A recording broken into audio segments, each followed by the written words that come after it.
lanzaron el gas. El gas, claro. Y cambió la viento, dirección, ¿no? del viento, se les fue encima y fue un desmadre. Otro dato no contábamos con esto. Sí, no, pues no contábamos con unos ventiladores ahí. Vámonos. De que las plantas terminaran dominando todo el planeta por una fertilización incontrolable. O sea, una fertilidad incontrolable, ¿no? Pero ahorita pues tengo primero explosiones. Ok. Cuando Irán estaba ya ocupando Irak, ciertas ciudades de Irak y ganando la guerra con menos soldados y menos fuerza, pero ganándolo, Saddam Hussein lo que dice es, pues vamos a usar armas químicas.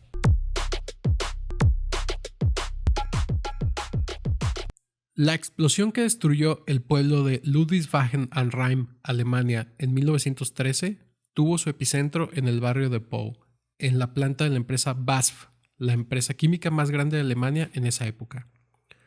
La devastación fue tal que, durante los días posteriores al accidente, no se sabía qué era lo que había ocasionado la gigantesca detonación.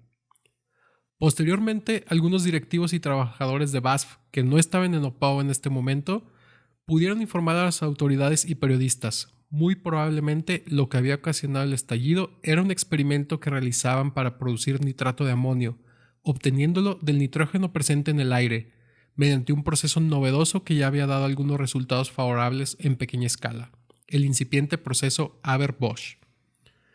Ese día, 23 de abril de 1913, era la primera vez que Fritz Haber y Karl Bosch, apoyados por la Universidad de Berlín, el gobierno alemán y la misma empresa cuyo nombre completo era Badische Anilin und Soda Fabrik, probarían el método a una escala industrial, buscando obtener cientos de miles de toneladas de nitratos. Para ello, habían construido durante meses el gigantesco complejo del cual solo quedaron cenizas. La violentísima explosión no solo pulverizó la fábrica, también borró de la faz de la tierra el barrio y el 95% del pueblo. Restos de la fábrica fueron encontrados en Frankfurt, a más de 40 kilómetros de la explosión. El estallido se escuchó en el este de Francia y en Múnich, a más de 300 kilómetros. Se calcula que alrededor de 10.000 personas murieron instantáneamente en el incidente. Más de 2.000 personas murieron en días posteriores y se contabilizaron 25.000 heridos. Ese día, en la planta de Opao, estaban los ya mencionados Haber y Bosch, además del científico Robert Le Rossignol, toda la directiva de BASF y varios altos ministros del gobierno del Kaiser. De todos ellos y de más de 500 empleados de BASF, se asegura que fallecieron en la explosión, aunque nunca se pudieron encontrar cuerpos, restos o pertenencias. El golpe a la economía de la Alemania del Kaiser fue brutal. Además, por todo el país teutón se desarrolló una suerte de espíritu anticiencia en la sociedad. Desde el gobierno se trasladaron importantes recursos desde la parte científica y de investigación hacia la milicia alemana, dejando la ciencia germana en mínimos. El sentimiento de vergüenza del Kaiser por el accidente ocasionó que fuera más firme en su nacionalismo e imperialismo, buscando proyectar fortaleza hacia el exterior del país, lo que afianzó su alianza con el Imperio Austrohúngaro. El nivel de devastación que sufrió Alemania en esa explosión ocasionó un temor en todo el mundo a experimentar con la obtención de nitratos del aire. Cualquier investigación de Fritz Haber y las previas de Henri-Louis Le Chatelier fueron satanizadas en todo el mundo. Se retrasaron, al menos en 30 años, los esfuerzos científicos para lograr la obtención de nitratos por medios no naturales.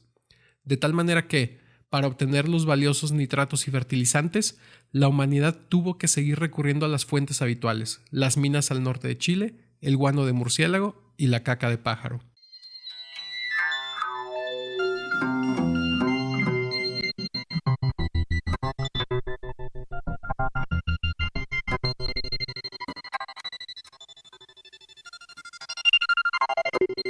Somos expertos en nada, pero apasionados de la historia y la cultura.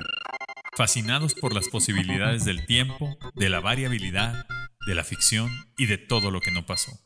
De los tiempos imposibles.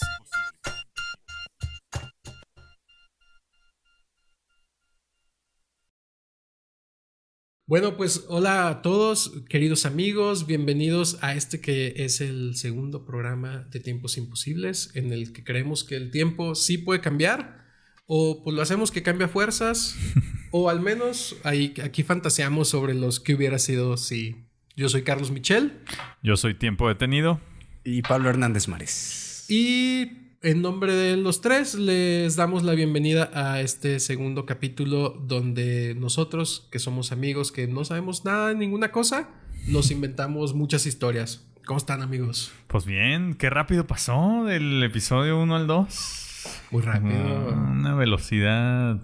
No, pues emocionados de seguir con el proyecto. ¿Cómo han estado? Ni se sintió el tiempo transcurrido. El tiempo imposible. El tiempo transcurrido. Oigan, hoy para este segundo episodio quiero platicarles de una persona que a mi parecer, y no solo el mío, sino el de varios científicos en el mundo, es una de las personas más influyentes del siglo XX, pero también muy desconocida, que es Fritz Haber. No sé si hayan escuchado de él, más allá de lo que les platiqué por WhatsApp, alguna cosa. Pues un poquito sé. ¿O antes de eso sabían algo de él? Yo no lo así como tal, no lo conocía. Bueno, tal vez no lo conocían y muchos de quienes nos ven tampoco, pero no se preocupen porque estamos aquí para platicarles quién es. Yo tampoco sabía quién era. Les platicaba que supe de él hace algunos meses por un libro muy bueno que recomiendo de Benjamin Labatut que se llama Un verdor terrible, y son varias historias. Un verdor terrible, y son varias historias relacionadas con la ciencia, ficcionalizadas. Y de ahí dije, órale, este personaje está muy interesante. Y les traigo aquí algunos bullets así muy concretos de quién es para podernos ya después meter en este tema, ¿no? Uh-huh.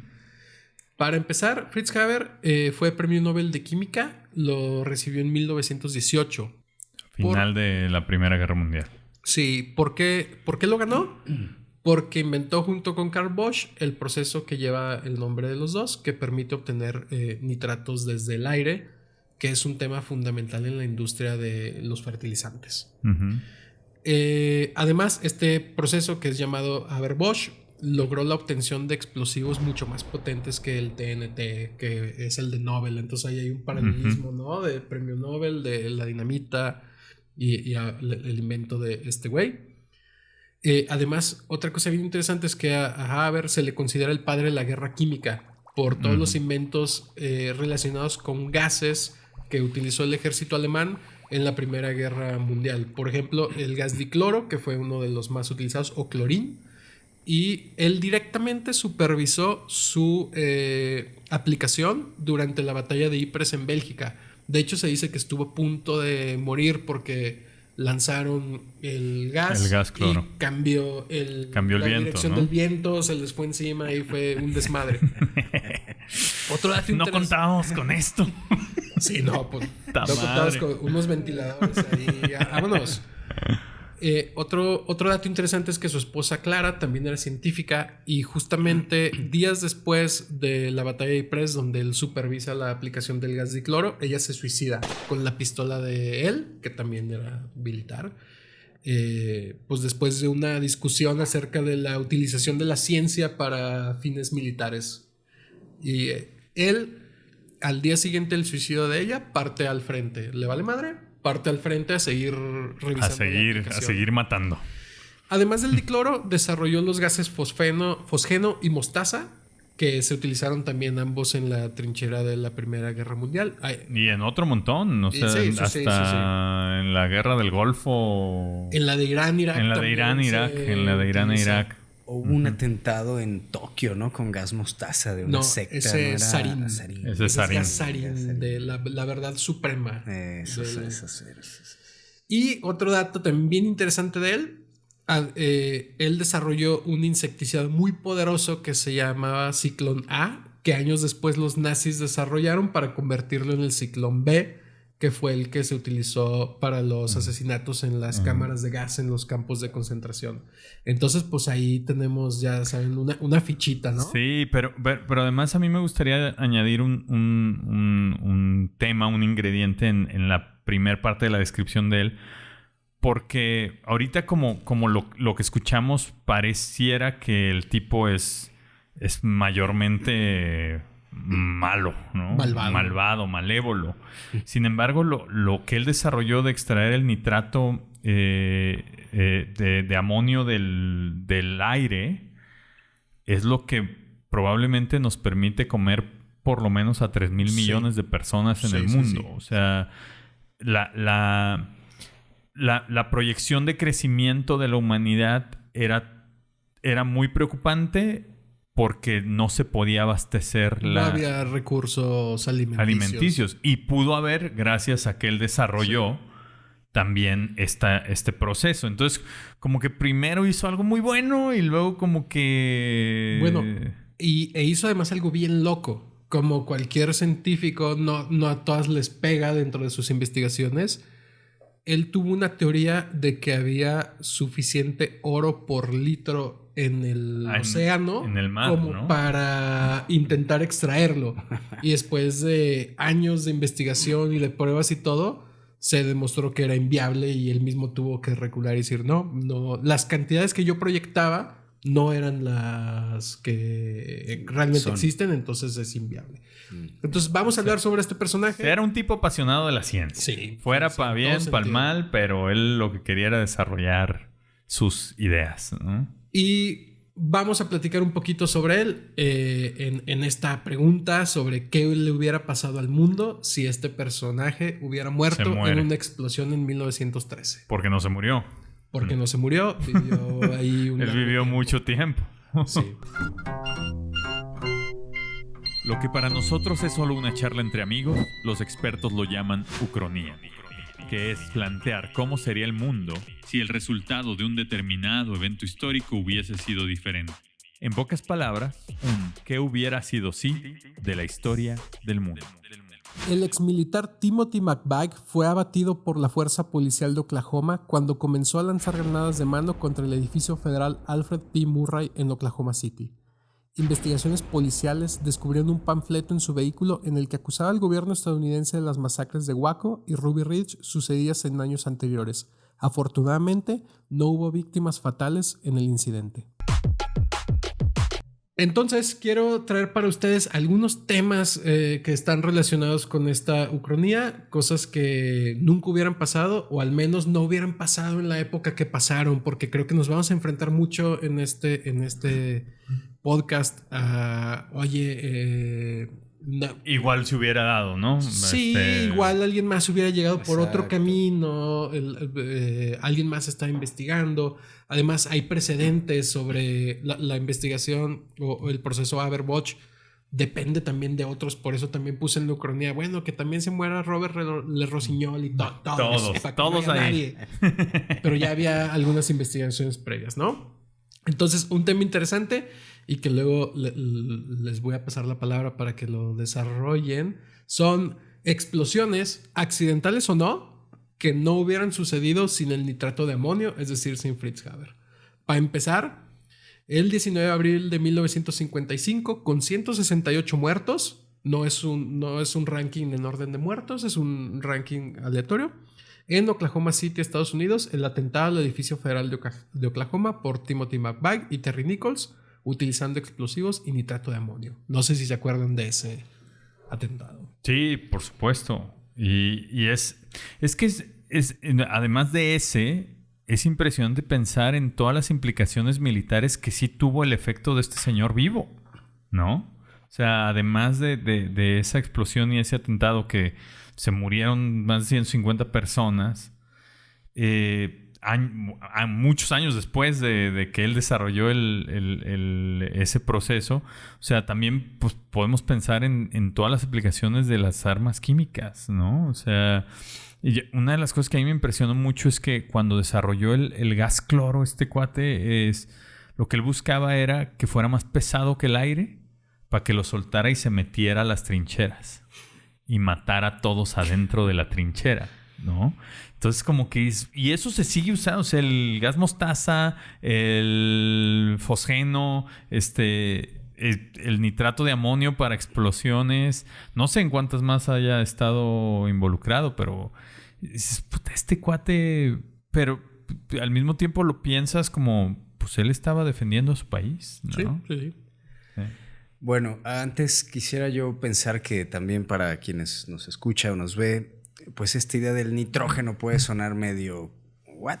¿No? Entonces Yo encontré buscando así rápido sobre este personaje que no conocía, por ahí un artículo que les compartimos, el que empieza con eso. Dice, bueno, es que cuando uno respira, puedes pensar que está respirando solo oxígeno, pero la composición más del aire que respiramos en este planeta es un 80% de nitrógeno, ¿no? Entonces necesitamos el oxígeno, pero no es lo mayor que hay. Principal el componente de la mezcla de los gases que componen la atmósfera, ¿no? Entonces, bueno, pues es un elemento entonces muy abundante en comparación, pues, ¿no?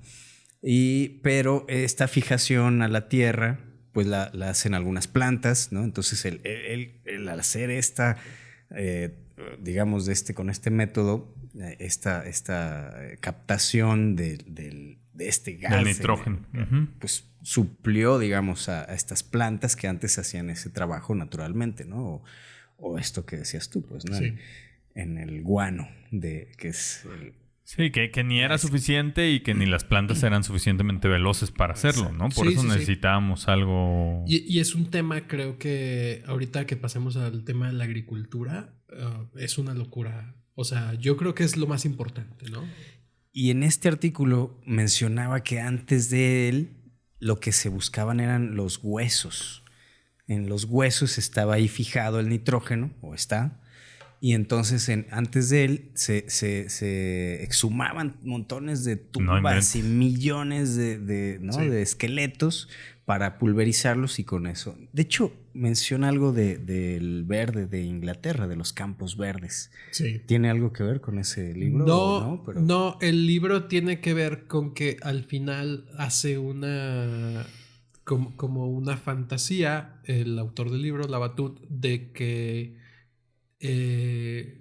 Haber tenía miedo de que fuera incontrolable el proceso de fertilización y de las plantas, y que entonces algo que ahorita estamos viendo con este auge de los hongos, ¿no? Con la serie esta de Last of Us, de que las plantas terminaran dominando todo el planeta por una fertilización incontrolable, o sea, una fertilidad incontrolable, ¿no? Pero ahorita pues tengo primero explosiones. Ok. Volviendo al tema. Pues explosiones que no hubieran pasado. Explosiones que no hubieran pasado. Y una cosa que me llama la atención es que el nitrato de amonio o los fertilizantes estaban en este manual que se llama el manual del... ¿Cómo se llama? Este manual utilizado por grupos terroristas en Estados Unidos, el manual del anarquista creo que se llama, donde venía, oye, ¿cómo hacer napalm? Sí, donde están las instrucciones de muchas las cosas, recetas, ¿no? Las recetas para The Cookbook of Anarchist, creo que se llama. Entonces, que fue el que utilizaron McBaggy y Nichols para este tema. Otra explosión, que esto también no es accidental, que no hubiera sucedido sin el nitrato de amonio, es el 18 de julio de 1994, con 85 muertos en Buenos Aires, Argentina, el atentado en la AMIA, Asociación Mutual Argentina-Israelita, atribuido a Hezbollah. Ya ahí estábamos muy jóvenes, pero no sé si recuerdan también este tema que causó un conflicto entre Irán y Argentina, de hecho. Todavía tienen ahí. ¿Ah, sí? Pues es que hay un tema de si la presidenta Cristina encubría un poquito la causa como para que no se encontrara los responsables, y hay quien los acusa, ¿no? De no querer aclarar, ¿no? Ok.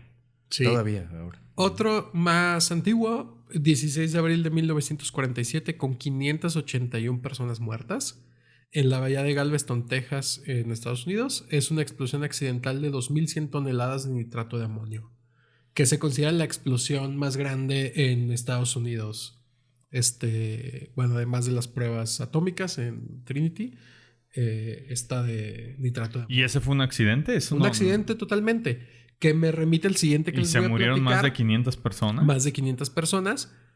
Que me remite la siguiente también, un accidental de 2.750 toneladas de nitrato de amonio. O sea, más grande todo. El 4 de agosto de 2020, 2020. La de Beirut. La de Beirut, con 218 muertos en el puerto de Beirut. Esa estuvo muy cabrona. Horrible. O sea, se ve impresionante. Yo me recuerdo, estábamos en al inicio de la pandemia, ¿no? ¿Fue en abril? Fue en agosto del 2020. O sea, estábamos 3-4 meses de iniciar la pandemia. Yo me acuerdo que estaba en casa de mis papás, ahí haciendo mi confinamiento. Y de repente me meto a Twitter y veo el videíto de... una explosión en Beirut. Y digo, pues un coche bomba, algo. Y ¡pum! Vuela, pero... Sí. Se ve la explosión muy, muy poderosa. Güey. Y eso fue con nitrato de amonio. Eso fue un barco lleno de nitrato de amonio que tuvo un tema el barco ahí de que ya no pudo continuar a su destino. De hecho, creo que era un barco ruso. Estuvieron también la tripulación ahí, no podían bajar del barco, tenían ahí un tema también migratorio, la compañía se declara en quiebra, entonces pues ese barco ya pues, ahí quedó, sabe, ahí queda. Pust. Y entonces y además en el contexto de la pandemia, que todo estaba cerrado, no había gente en las oficinas, qué raro. No, y ese fue el clavo final del ataúd de la economía del Líbano. Sí, que está absolutamente devastada. Que está hundida y devastada todavía. El otro día escuchaba a una persona que estuvo en Líbano hace poco que no tienen electricidad, güey. O sea, sí, la tienen por 2 o 3 horas al día. Tandeos, ¿no? Como Sí. racionalizado. No, no, es que antes de que se me olvide, pero ya se me olvidó. Bueno, es esta de Beirut a nosotros, a la mayoría de quienes nos ven, nos tocó verla. Ya, es que ha habido... ¿no han visto estos casos de como secuestros, o sea, como autosecuestros en los bancos en Líbano? De la gente pidiendo que le den su dinero, ¿no? Y que ya están, o sea, en una situación súper desesperada, pues, ¿no? Y hacen como pequeños secuestros, pues, ahí del... Órale. Y está raro porque tú ves Beirut y Beirut tiene partes de la ciudad como si fuera Nueva York, ¿no? O sea, una ciudad que tuvo lana y que tenía... No sé si recuerdan esa foto de... Creo que fueron algunos ataques israelíes a blancos de Hezbollah hace unos 10 años. Sí. Y esta foto de los chavos en el Mini Cooper convertible con sus lentes de sol y todo paseando por donde estaba la destrucción. Sí. El Líbano, Beirut era una ciudad europea, era no sé si era la Venecia o algo así de Oriente, ¿no? del Medio Oriente.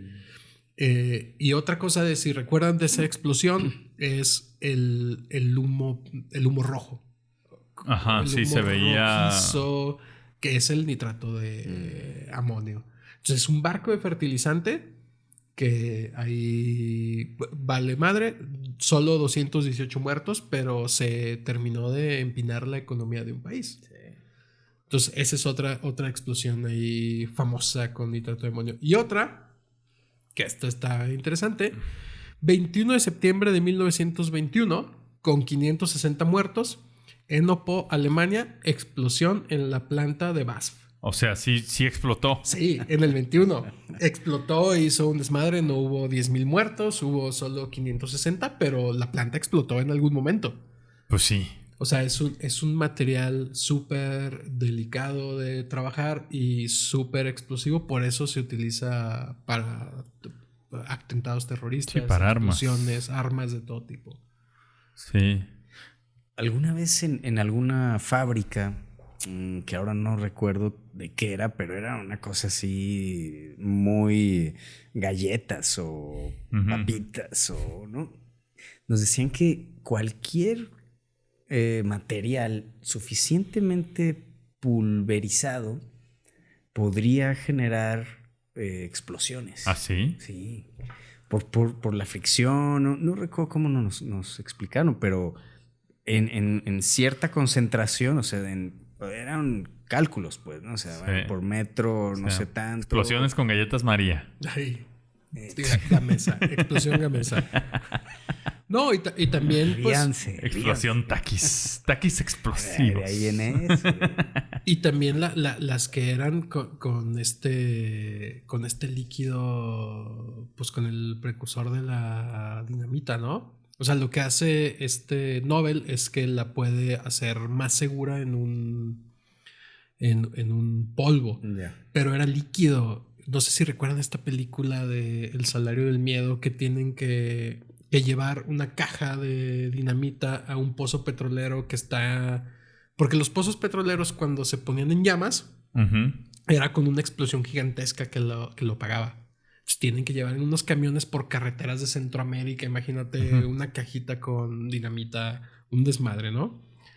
Pero bueno, respecto al tema de explosiones, no sé si también alguna otra que recuerden. Y yo les podría decir si es con nitrato de amonio o no. Experto, ya soy en experto explosiones, ya te vi, No, yo lo que tenía más presente de la historia de Fritz Haber era más bien el tema de armas químicas, ¿no? Sí. Yo quería mencionar, ahora que lo decías, que íbamos a volver a esta cuestión en varios episodios aquí en Tiempos Imposibles, es ese tema. O sea, si por ahí alguien no se le ocurre eso, a otra persona se le va a ocurrir, ¿no? Y alguien también en alguna entrevista, un ingeniero o lo escuché, tenían como un lema que era algo así. O sea, cualquier problema solo es cuestión de tiempo o dinero en solucionar. En encontrar la manera. Claro, y justamente lo que yo planteaba para esta ucronía es, además hay un miedo hacia trabajar con este proceso Haber-Bosch, que hasta le puse un plazo, ¿no? 30 años, al menos se retrasó en 30 años, pero inevitablemente se iba a llegar a eso porque era necesario para la humanidad por el tema de agricultura, que vamos a platicar ahorita sobre eso, que yo también coincido en que es la principal consecuencia de este invento. Pero antes de eso, vamos a platicar un poquito sobre la guerra química. Y sobre todo quisiera preguntarles a ustedes, ¿qué pasaría si no hubiera existido el tema de la guerra química en la Primera Guerra Mundial, en la Segunda, en otros conflictos armados? Quizá esto mismo, a alguien se le hubiera ocurrido, ¿no? Un poquito, bueno, a ver, ¿cuál es el talón de Aquiles de los soldados? Pues ser vivos, ¿no? O sea, estar vivos. Por ejemplo, si tomamos un hecho real, que es la guerra de Irán e Irak, Saddam Hussein se envalentonó y dijo: yo voy a invadir Irán, que es una potencia más débil que yo, ¿no? Y Irán resulta que no estaba tan débil y empieza a darle la batalla y se dan un quién vive, y de hecho Irán revira y empieza a ocupar el territorio iraquí, ¿no? Cuando Irán estaba ya ocupando Irak, ciertas ciudades de Irak, y ganando la guerra con menos soldados y menos fuerza, pero ganándolo, Saddam Hussein lo que dice es: pues vamos a usar armas químicas, ¿no? Y entonces empieza con gases nerviosos y gas mostaza a bombardear, y así empiezan sus ataques, ¿no? O sea, llega, bombardea con gases, y luego ya que empiezan a valer madre todos los otros soldados y que se empiezan a huir o a morir, entonces ya entra con las otras armas tradicionales, ¿no? Y eso le permitió a Irak volver a retomar sus ciudades y no perder, ¿no? O sea, como que se firmó al final un tratado de paz después de 8 años de guerra, pero si no hubiera habido, y regreso a tu pregunta, o sea, si no hubiera habido armas químicas, pues probablemente Irán hubiera conquistado gran parte de Irak, ¿no? Porque así estaba sucediendo hasta que decidieron usarlas.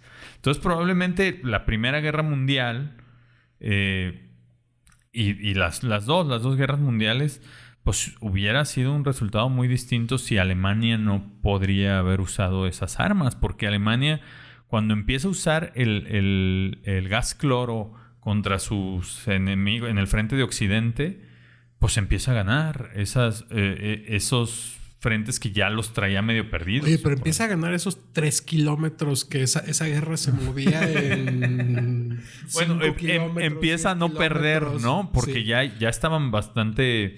Sí, mermados. O sea, ya no podían sostener la guerra. Y cabrón saca una idea que dice, "No, pues yo voy a matar a esta gente sin tener que usar soldados, güey, ¿no?" Sí, claro. Y lo que es, digo, no sé si saben cuál es la consecuencia, pero cuando te matan con ese gas cloro, lo que hacen es que tus pulmones se llenan de líquido. O sea, te ahogas. Te ahogas. Se ahogaron en tierra, güey. En ese primer ataque fueron 5,000 personas ahogadas como si se hubieran ahogado en el mar, güey, ¿no? Los mató ahogados, güey. Entonces, de entrada, pues ahí como que se sentó un precedente de ahora se vale esto, güey, ¿no? Que al final pues se acabó regulando y en teoría pues las armas químicas no se pueden usar, ¿no? Como Pero que... hay alegaciones de que se siguen usando en Siria, ¿no? Sí.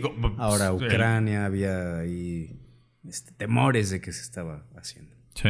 Y pues simplemente la guerra de Irán e Irak, ¿no? O sea, no se pueden usar y Saddam Hussein dijo, pues como que no. Y pasó. Yo percibo también que siempre... A ver, ¿por qué existe la guerra química? Hay una necesidad de acabar con un enemigo con que tus bajas sean las menores. Hay una necesidad de acabar con el enemigo sin afectar su infraestructura que después podrías utilizar tú. Y hay un componente de guerra psicológica. A mí no se me olvida este tema de que en los primeros ataques con gas dicloro el enemigo le disparaba a la nube de gas. O sea, era algo desconocido. Pues dispárale. O sea, ¿qué haces? Sí, pues ¿cómo te defiendes? Y Pues, con lo que traigas. morían, además de ahogados, morían disparando hacia algo que no sabían qué les estaba sucediendo. Entonces yo pienso que posiblemente sin guerra química podría haberse seguido desarrollando otro tipo de guerra que ya estaba más desarrollado, que era la guerra biológica.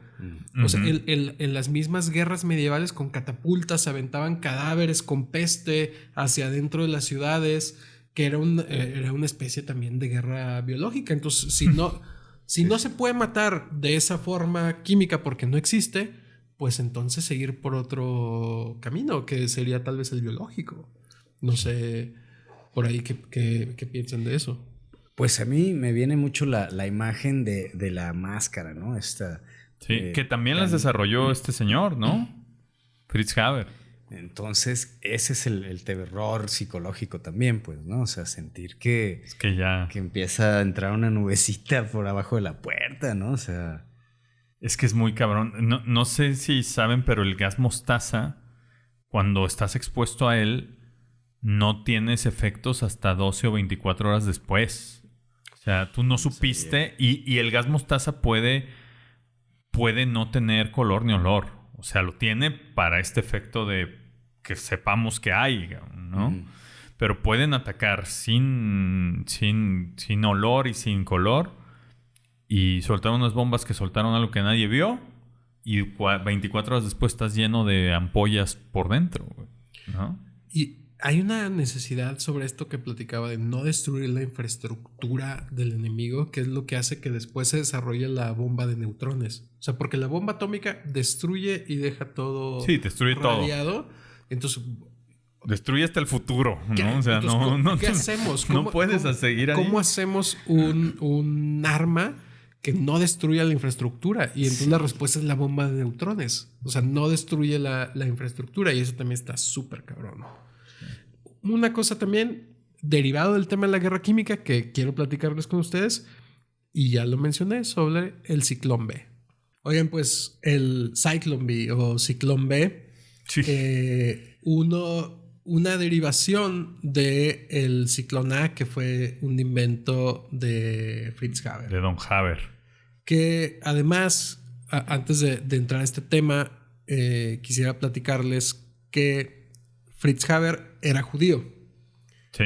Entonces, pues ahí hay una relación interesante. Un pequeño detalle, porque además hubo familiares de él que fueron gaseados en los campos de concentración con este producto derivado de su invención. Tiene una historia bien densa este señor, porque el hijo que tuvo con la esposa que se suicidó también se suicidó. Y la hija del hijo, o sea, la nieta, se suicidó también. O sea, y los tres eran, la esposa, el hijo y la nieta eran químicos. Sí, está súper denso. O sea, sí, si les está causando curiosidad a nuestra audiencia la historia, clávense a leer sobre Fritz Haber. Y esto que dices es como un karma bien horrible de la vida, güey. Porque sí, sus familiares, sus descendientes, hubo gente que que acabó gaseada, ¿no? Y viene también de esta parte de esta necesidad, que de nuevo vuelvo al tema de la guerra química, de matar en masa. O sea, que tenían esta necesidad específica los nazis de matar en masa, no sé. Claro, es que es un problema logístico, ¿no? O sea, que vuelves a la onda ingenieril, pues, ¿no? O sea, hay que desde un sistema para resolver esta complicación que tenemos. Complicación. ¿No? Era muy caro y era un tema logístico muy complicado dispararles. Claro. O sea, ponerlos en una zanja y dispararles era un tema súper complicado. Y luego entonces, ¿qué haces? Los entierras, pero luego no querías dejar evidencia de lo que estabas haciendo y enterrándolos pues no era la mejor forma. Y luego había unos camiones que lo que hacían que era el gas del escape, lo regresaban hacia una especie de caja hermética donde metían a la gente, ponían ahí la manguera y vámonos. Y era también un tema logístico, o sea, imagínate el combustible. Claro, y además súper impráctico, porque si quieres hacerlo con 2 personas, a lo mejor jala, pero si lo necesitas hacer con 200, probablemente no. ¿Y cuánto tiempo, no? Porque es como esta idea del suicidio ahí en el garage, ¿no? O el borracho que se queda dormido y con el carro encendido, pero una noche, ¿no? Para una persona con monóxido de carbono. Pero quieres cuántos más, ¿no? Ahora, para los que vivimos en ciudades como la Ciudad de México, no haría efecto. Sí, no les pasa nada. Aire puro. El Cyclone A era realmente un insecticida, además. O sea, este tema de la cámara de despiojamiento, donde, oye, sí, pásale por aquí, primero te vamos a quitar los piojos y pues tómala que no. Pues sí se los quitaban, güey. Sí, ¿no? Sí, entre con todo y la vida. Con todo y el huésped. Entonces, yo nunca he tenido la oportunidad de ir a estos campos de concentración en Europa, pero dicen también que es un tema interesante, ¿no? Y que hay un color en especial azuloso que deja pintadas las paredes con el tema del Cyclone Bay, que todavía lo puedes ver en Auschwitz o estos lugares, ¿no? Bueno, durante gran parte del episodio, que ya lo mencionó Tiempo en esto, he estado dejando de lado un tema muy importante que traigo sobre la mesa. Adelanté. No importa. Hay que borrarle eso y lo vuelvo a decir. Te voy a dar el cue y lo metes.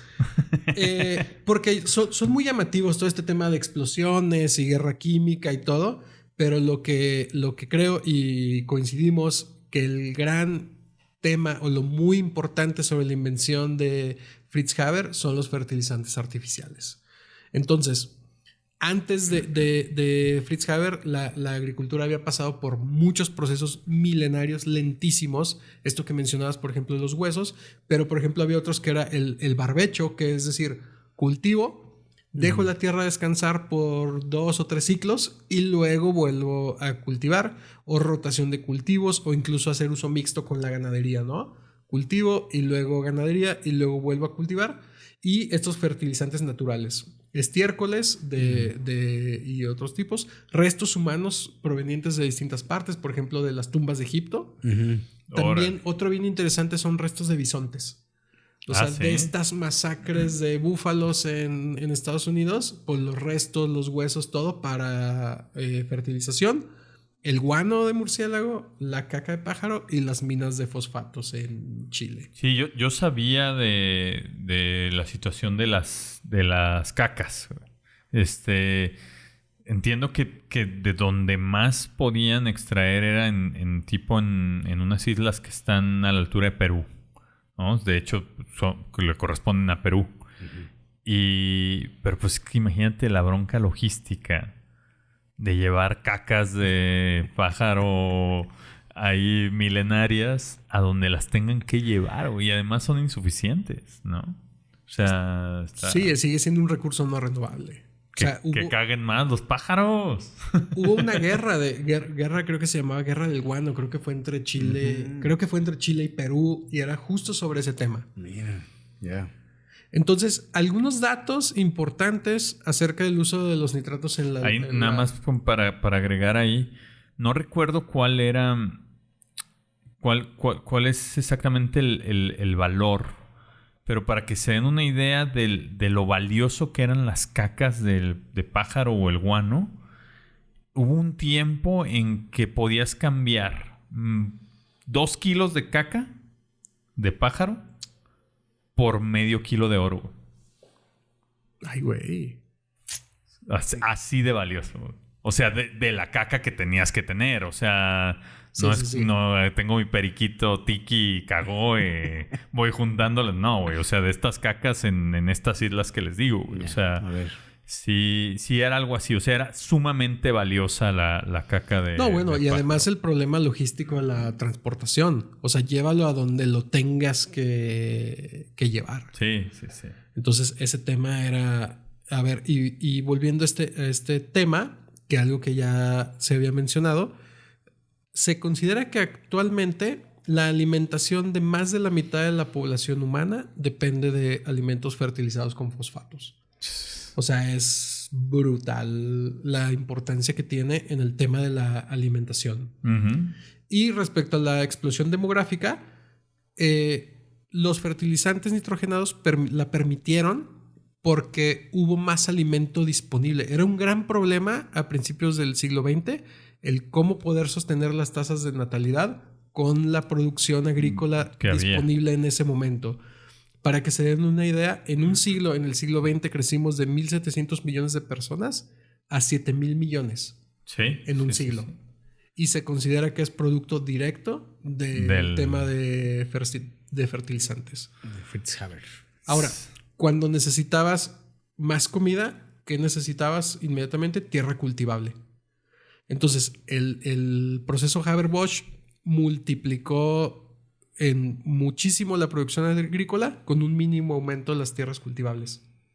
Si no, sería seguir desmontando tierra, seguir buscando más tierra cultivable, y el proceso ayudó mucho a este tema, ¿no?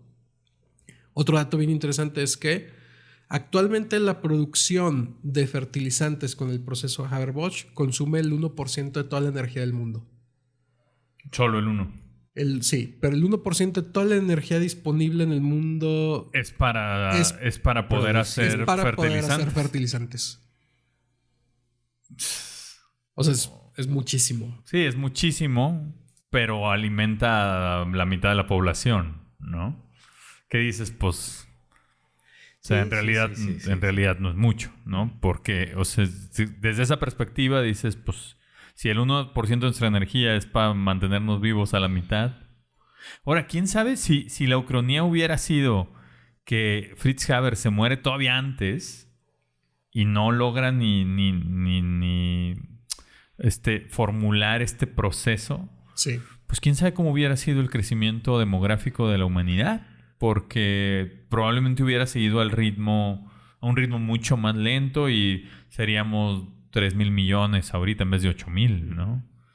Hay otro premio Nobel de Química que no me acuerdo su nombre, pero ya muy posterior a Haber, que menciona que sin el proceso Haber-Bosch la Primera Guerra Mundial hubiera terminado antes. O sea, para empezar, eso hubiera sido una consecuencia directa. Sin esa capacidad de armas químicas o de explosivos también, o de alimentar a la población alemana. O sea, ¿hubiera terminado antes? La Primera Guerra Mundial mucho antes. Alemania hubiera sido derrotada muchísimo más rápido. Muchísimo más rápido. Pero además de eso, considera que sin ese proceso tampoco hubiera existido la Segunda Guerra Mundial. Porque al haber perdido Alemania la guerra mucho antes, las condiciones de su rendición hubieran sido diferentes y tal vez le hubieran permitido no tener la crisis que tuvo entre guerras y el surgimiento de la Alemania nazi y todo. O sea, hubiera cambiado radicalmente toda la historia de Europa. Pero además, la parte que me parece muy interesante es la historia de la alimentación. Claro. porque es la mitad de la población. Sí, que normalmente yo creo que ahorita vivimos en una época donde al menos las personas que estamos en áreas urbanas, ¿no? Con trabajos promedio y demás, pues nunca piensas que no haya comida. O sea, es como algo que das por hecho y que lo que tú crees que necesitas para poder obtener cualquier cantidad de comida que quieras, pues es dinero, ¿no? No que haya disponible comida o no. O sea, como que yo pienso ahorita, haciendo el símil en nuestra era, es... Pues sí escuchamos mucho que eventualmente en los próximos años el agua va a empezar a escasear. Y eso sí lo traemos como en la mente. Pero hace 100 años, poco más de 100 años, lo que se hablaba es... Se va a acabar la comida o no tenemos suficiente comida. No era una cuestión de la puedes pagar o no. O sea, y resulta que sale este señor, logra extraer el nitrógeno del aire y entonces puede haber toda la comida que necesita el mundo, ¿no? Sí, imagínate sociedades como la China o la India no hubieran tenido ese crecimiento poblacional sin alimento disponible. Ahora, lo que yo no sé cómo hubiera sido y me intriga es, ¿hubiera seguido creciendo la población y entonces nos hubiéramos enfrentado a un escenario de hambruna? ¿O más bien ya no se hubieran reproducido? No sé, ¿No? yo creo que no crece de la misma forma. No tanto la hambruna, sino no crece de la misma forma. Pienso que es una polémica todavía presente, ¿no? O sea, es decir, todavía, porque sí, se encuentra este método, pero ya ahora estamos ante estos números, ¿no? 8,000 millones de habitantes, entonces es cómo lo mantienes alimentado, ¿no? Y entonces es decir, bueno, busquemos otros métodos, cambiemos nuestro tipo de alimentación, ¿no? También esto, por ejemplo, en la India hay un gran porcentaje de veganismo, vegetarianismo por cuestión cultural religiosa, ¿no? Y eso cambia mucho, ¿no? Pero aún así necesitas cultivos, pues, claro, ¿no? Lo que decías de la extensión de tierra, pero hay datos que señalan eso, que sí hay suficiente comida, pero no está la distribución actualmente, ¿no? Entonces, supongamos que en ese momento no había la producción necesaria para pensar en crecer, ¿no? Y viene un boom poblacional, ¿no? Después de la Segunda Guerra, entre la Primera y la Segunda Guerra, pues, ¿no? Sí, y que se menciona que es producto directo de este invento, porque si tenías que esperar 2 ciclos a que tantas hectáreas de tierra cultivable pudieras volver a cultivar y esto desaparece y puedes cultivar cada ciclo, multiplicas la producción de comida por lo que quieras.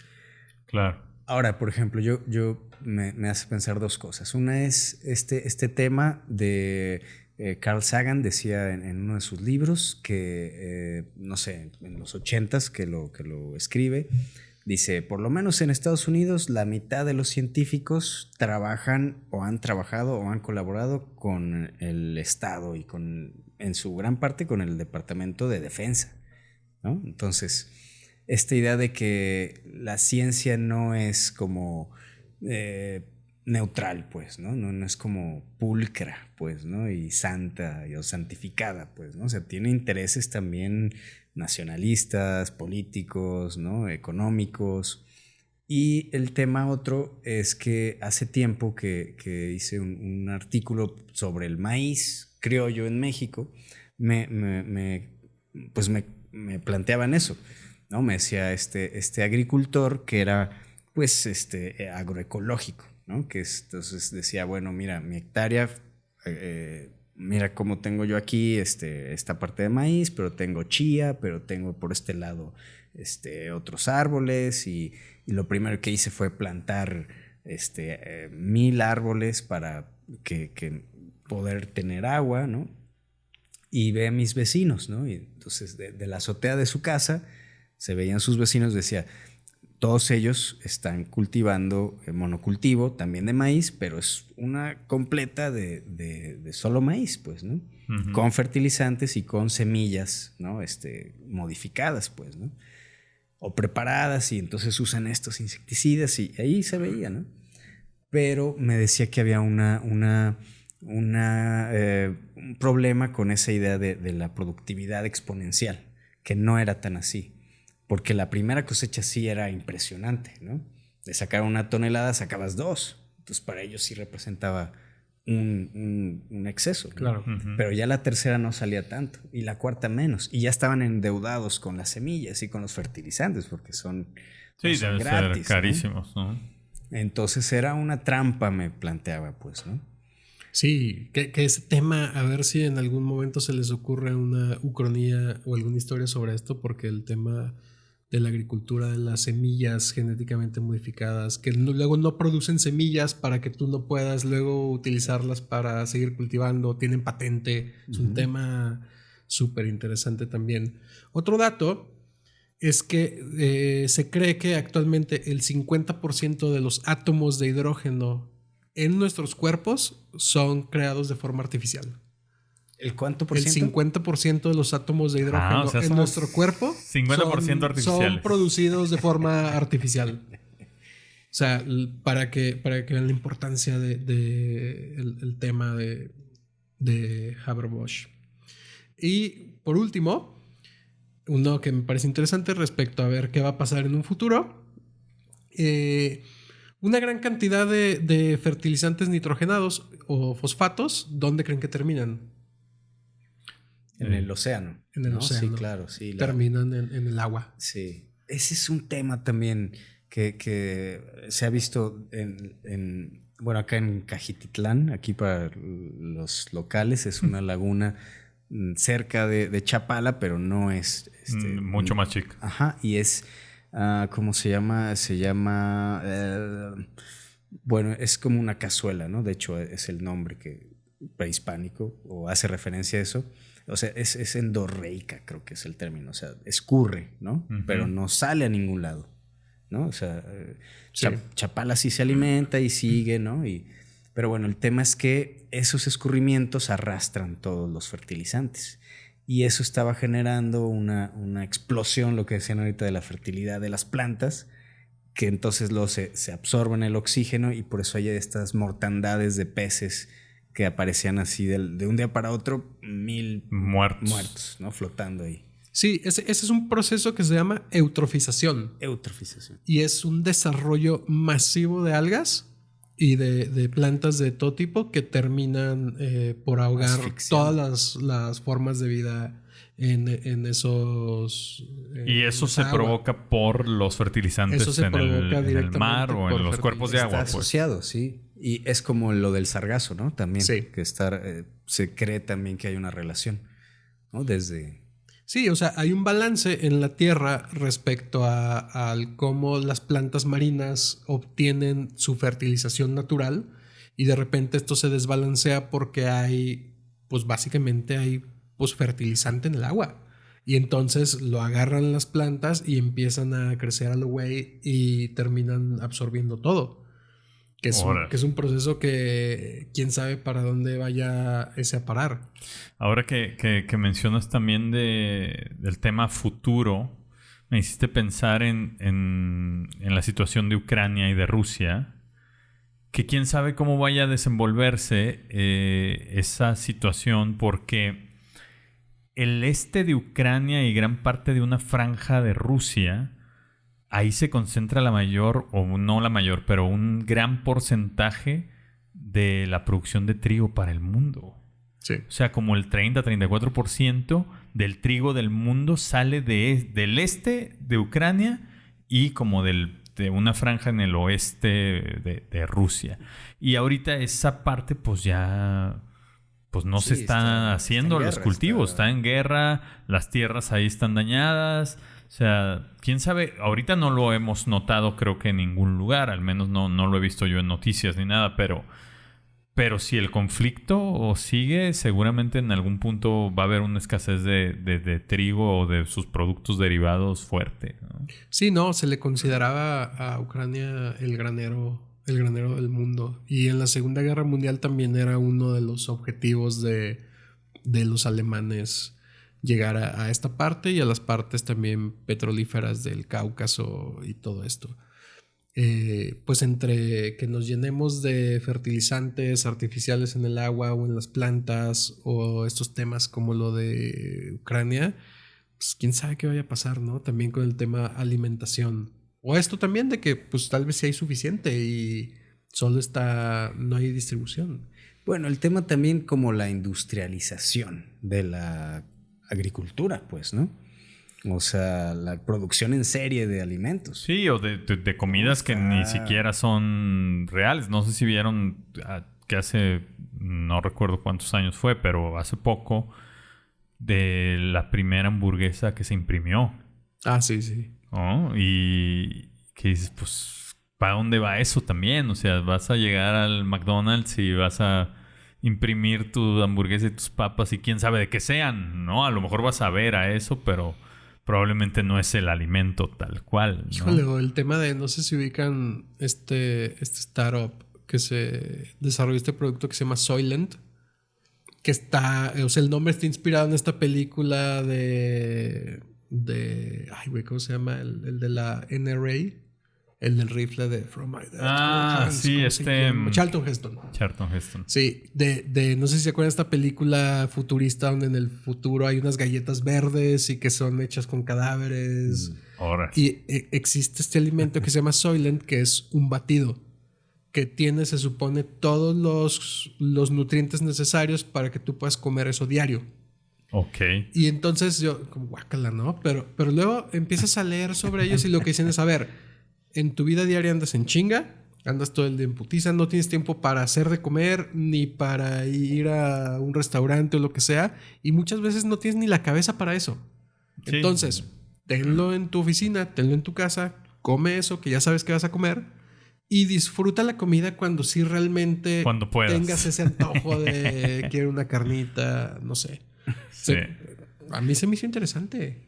Sí, o toda la tendencia del boom de comer insectos, ¿no? También, que muchos dicen que ese es el futuro de la proteína, ¿no? O sea, yo así como que no me veo echándome unos escarabajos, güey. ¿No? Y pues digo, ya hay muchos países que es parte normal de la dieta, pero inclusive en México tenemos algunos que nos comemos, ¿no? Sí, recomiendo los chapulines. Híjole, yo una vez probé los humiles. Ah, sí. No, de peores experiencias de mi vida. Yo en esta cuestión creo que es, o sea, por ejemplo, la cuestión espacial, la exploración espacial y los astronautas, y se vendía esa idea, ¿no? En los 50, 60, pues, ¿no? Y de hecho hay por ahí algunas ondas o imágenes, pues, de cómo eran esos primeros alimentos, ¿no? Pues, que, o sea, y, o sea, cómo vamos a llevar y cuántos días y el tema, ¿no? Y si eran estos paquetitos. Pero hoy ves ya en la estación espacial y creo que va a la inversa. Se intentan llevar productos que parezcan más que una tortilla, sí, ¿no? O sea, un pan Bimbo. Volver a la... Sí, a lo real, güey, ¿no? Pues como a mí, por ejemplo, hay comidas que me dan mucha confort o como tranquilidad, pues, o como sensación de casa, ¿no? Sí, te reconfortan. No, pasta de dientes, ¿no? Sí, que eran como pastas de dientes. Sí, horribles. Con cochinada. Oigan, pues, esto es el tema de Fritz Haber que traía para platicarles ahora y también a ustedes que nos escuchan y que nos ven también. Los youtubidentes. Y ahora que ya lo conocieron un poco, no sé qué piensan de él, qué piensan de sus aportaciones a... No, yo pienso en esta idea de los premios Nobel, ¿no? Y la ciencia, la química y esa línea entre pasar de ser un héroe a un villano, pues, ¿no? O cómo un invento puede utilizarse de distintas maneras. Y me cuestiono, por ejemplo, él qué pensaría de todo lo que desencadenó también, pues, ¿no? Pues ahí su circunstancia, ¿no? A mí me impresiona mucho pensar que hay personas que con su vida modifican el rumbo de la humanidad completa Y que además hay personas que no solo eso, sino que lo modifican para los dos lados, ¿no? En lo bueno y en lo malo, güey. O sea, yo si me pongo a pensar ahorita en mi vida y digo, ¿qué hice yo ya para modificar el curso de la humanidad? Sí. Se me hace que nada, ¿no? O sea, Este podcast. Este podcast inclusive. Pero este tipo, o sea, para el bien y para el mal, si él se hubiera muerto chiquito, que se pegó en la cabeza, se le cayó a su mamá, ¿quién sabe qué pasa con el mundo, güey? O sea, Sí. con la vida como la conocemos. O si no estuviéramos nosotros aquí, ¿no? Está muy cabrón que alguien, un alemán judío, hace 100 años en otro continente lejos de nosotros, haya hecho algo para determinar si nosotros nos sentamos a hacer el podcast o no. Y yo creo también, como complementando esta parte, y que va a ser algo a lo que nos vamos a enfrentar y seguramente también nos van a comentar sobre esto, que ya lo hemos platicado, ¿no? Posiblemente alguien más lo hubiera inventado, ¿sabes? O sea, es decir, Fritz Haber tiene el 100% de la autoría del invento, o era más bien algo que venía de un proceso por acá, otro proceso por allá, algo que desarrolló alguien más, y luego él confluye y toma las piezas, porque por ejemplo el proceso Haber-Bosch, pues obviamente también sin Carl Bosch no se hubiera podido desarrollar, que es el ingeniero que hizo, ¿no?, la parte de la máquina, ¿no? Uh-huh. Pero también hay como otros procesos previos. Y entonces seguramente va a haber personas de las que hablaremos a lo largo de los muchos capítulos que tenemos por delante, pero pues tal vez muchos de ellos pues podemos llegar al mismo camino años después, no lo sé. Y entonces, ¿serán tan importantes estas personas o son parte de un proceso de la humanidad? Y les tocó estar ahí estudiando la carrera adecuada, en el país adecuado, porque además, y lo menciono en la Ucrania en sentido contrario, pero militarmente hubo un momento en el que se le dijo al Kaiser, oye, a ver, en Estados Unidos están los Rockefeller y estos que están impulsando la investigación y el desarrollo científico, y aquí no lo estamos haciendo entre industria y Estado. Y pues nos va a cargar la ñonga de Estados Unidos si no hacemos también eso. Entonces también hubo un momento en el que dijeron, oye, vamos a desarrollar también la ciencia. Uh-huh. Y a Haber le tocó estar en ese momento. Eso también se me hace interesante. Y quisiera preguntarle a las personas a que nos comenten algo que tengo pensado hacia el final de este capítulo, que es, ¿qué pasaría si esta hiperfertilización logra hacer que las plantas dominen el mundo alimentadas por los fosfatos? Que sea incontrolable la expansión de las algas, de las plantas de todo tipo por el alto nivel de fosfato que hay. Unas plantas carnívoras ya bien mamalonas. O estas... ¿Qué bebés, pinche humano estúpido? O estas de como la película esta horrenda de Night Shyamalan, que avientan un airecito y hacen que la gente se quiera suicidar y no sé qué. No sé si la vieron. Pues si no, no la vean. Pésima película. Yo no sé qué pasó con este güey que hizo una buena película y luego ya todo lo demás no. Híjole, no sé yo qué le haya pasado. Pues bueno, amigos, queridos escuchas, muchas gracias por acompañarnos en este ya segundo episodio de Tiempos Imposibles. En este programa en el que creemos que el tiempo sí puede cambiar y, contrario a lo que dicta la historia, tomar nuevos rumbos, provocar nuevas consecuencias y desatar realidades que modifican nuestro presente y transforman nuestro futuro. Nos vemos en el que sigue. Por favor, escríbanos en nuestras redes sociales. Las vamos a poner aquí en los comentarios del video, en la descripción, y también en nuestro sitio web tiemposimposibles.com. Y muchas gracias por el gran favor de su escucha. Soy Carlos Michel. Soy Tiempo Detenido. Y Pablo Hernández Mares. Y nos vemos en otros tiempos. Desnudo y temblando, amontonado entre decenas de cuerpos, Haber tiritaba de frío. Inmediatamente después de que lo bajaran del tren en el campo de Dachau, lo metieron junto a un grupo de judíos a despiojar. Minutos más tarde de haber entrado en la cámara de despiojamiento, Haber reconoció al instante el olor dulzón y el color azulado del gas. Conocedor de sus efectos, aspiró lo más profundo que pudo.